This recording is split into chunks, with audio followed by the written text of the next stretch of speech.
झालेला आहे. तुका म्हणे माय बापे अवघी देवाची रूपे.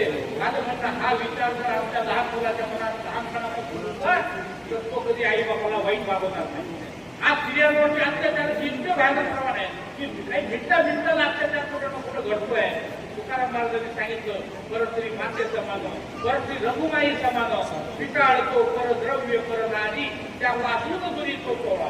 त्या सोहळ्यावेळेच्या कर्तव्याबद्दल बोलतात ते कोणाची पावसाळी बोलली माझं सोहळं गेलं कोणाचा स्पर्श झाला माझं सोहळं झालं नाही.